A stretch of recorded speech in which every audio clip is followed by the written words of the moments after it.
Elaine Thompson-Herah, 5 Olympic gold medals. The second fastest woman in history. For 20 months, nobody had seen her race. Then she showed up in Botswana, and Jamaica rewrote the record books twice in one weekend. Here is what America needs to understand about what just happened. Elaine Thompson-Herah is 33 years old. She was born on June 28, 1992, in Banana Ground, a small community nestled in the mountains of Manchester Parish, Jamaica. She was not a standout runner in school. She was simply a quiet kid from a poor community who was quietly becoming something extraordinary. The world got its first full look at her in Rio. At the 2016 Olympic Games, Thompson-Herah won both the 100 meters and the 200 meters, the sprint double. In doing so, she became the first woman to achieve that feat since Florence Griffith Joyner at the 1988 Seoul Olympics. She was 24 years old. These victories transformed her from a rising international star into an absolute legend of global sprinting. She came from a small mountain town that most people in Jamaica had never visited, and she won 2 Olympic gold medals on her first attempt on the world's biggest stage. Then came Tokyo 2020. Most athletes never replicate a great Olympics. Thompson-Herah did something rarer. She repeated it entirely. She defended both sprint titles. Her 100-meter time of 10.61 seconds broke a 33-year-old Olympic record. Her 200-meter personal best of 21.53 made her the 3rd fastest woman in history over that distance. She then added relay gold with her teammates. 5 Olympic gold medals total. She joined an elite, legendary group of sprinters who have successfully completed the historic Olympic sprint triple. And at the 2021 Prefontaine Classic in Eugene, she ran 10.54 seconds in the 100 meters, the 2nd fastest time in the history of women's sprinting. Only Flojo sits above her. She became the only living woman to run that incredibly fast. She was, by every measurable standard, the fastest woman alive. This part of the story is not about speed, it is about survival. Thompson-Herah has battled her Achilles tendon for almost a decade. The first serious injury came directly after Rio 2016. It derailed her preparation and pushed her off the podium at the 2017 and 2019 World Championships, the 2 biggest events between Olympics. She fought her way back for Tokyo and looked like the chapter was closed for good. It was not. In June 2024, at the New York Grand Prix, she crossed the finish line in 11.48 seconds and then stopped moving. She could not walk. She sat down on the track, pulled off her spike, and was carried off by medical staff. The injury was a small Achilles tear. The same tendon, the same nightmare, all over again. The Paris Olympics were 6 weeks away. She posted on Instagram the next day, "I will be back." The games she had dominated for 8 years went on without her. Julian Alfred of St. Lucia took her 100-meter title. Gabrielle Thomas of the United States won the 200. Jamaica's relay team ran without her. Thompson-Herah watched from home. 20 months of recovery followed. No major international competition. A few short domestic races used to test whether the Achilles would hold. She carefully returned to the track through several closely monitored domestic events in Kingston, showing promise while remaining highly ranked globally for 2026. But she was careful not to push too hard, too fast. Before Gaborone, she was honest about where she stood. "I don't think I'm where I want to be yet," she told reporters. "I'm being patient with myself. I'm just taking it step by step, not rushing anything, not applying no pressure." She added, "Once the pain is gone, Elaine is capable of doing anything."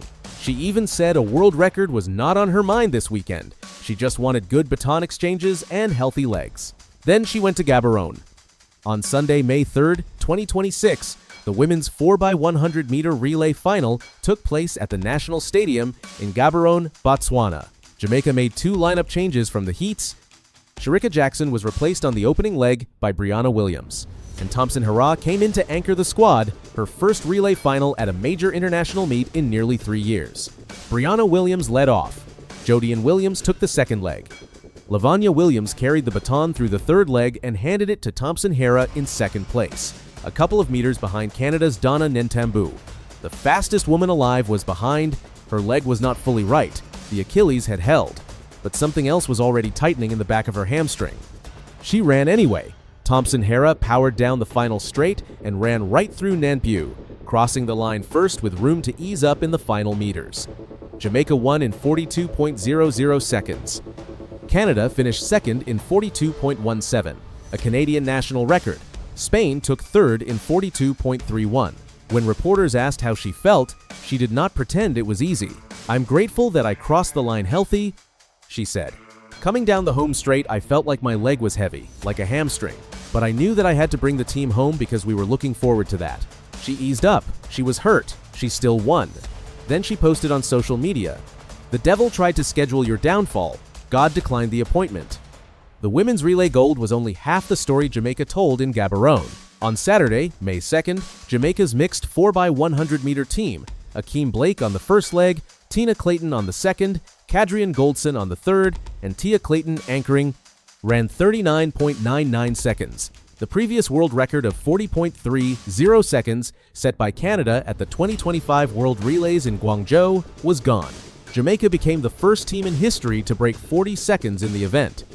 Canada had actually set a new world record in the very first heat of the day in Gaborone, but Jamaica, in the third heat, took it away from them within the same session. Then the same four athletes came back on Sunday for the final and ran 39.62 seconds. They lowered their own world record by 37 hundredths of a second in under 24 hours. Canada finished second in 40.23. The Jamaicans had a half-second gap at the finish line. Jamaica left Botswana having broken a world record twice in 2 days, won 2 gold medals and a silver, and finished first on the overall medal table, tied with the United States in total medals, but ahead on gold. The United States did not leave Gaborone empty-handed. American men won the 4x100 meters in 37.43 seconds, running down South Africa in the final stretch. The mixed 4x400 relay team defended their title in 3 minutes, 7.47 seconds. America performed, but the story of the weekend belonged to Jamaica. The Jamaican program had spent 2 years rebuilding. Shelly-Ann Fraser-Price had retired after Paris. Shericka Jackson was still working her way back to peak form.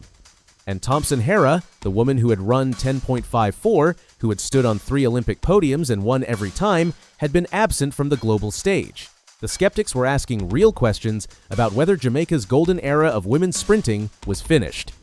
Gaborone answered all of it. A world record shattered twice with the same 4 runners, a legendary champion anchoring a relay with a heavy hamstring and coming home first. A small island nation that has produced more great sprinters per capita than anywhere else on Earth, reminding the world that the conveyor belt has not stopped. Consider the depth. The 4 athletes who broke the mixed relay world record were not even the most famous names on Jamaica's relay roster. Akeem Blake, Tina Clayton, Kadrian Goldson, and Tia Clayton delivered the 2 fastest times in the history of that event, and Thompson-Herah was not even part of that team. On May 3rd, 2026, Elaine Thompson-Herah took the baton in second place at the World Athletics Relays. Her hamstring was tightening. Canada was ahead. She crossed the line first anyway. Jamaica rewrote the mixed relay world record twice, becoming the first team under 40 seconds. Thompson-Herah is still rebuilding to her 10.54 version. She ran with a heavy hamstring, eased up before the line, and still won. At the World Athletics Ultimate Championships in Budapest, she will be there, not as a comeback story, as a threat to win. The warning has been sent. American sprinting had better hear it.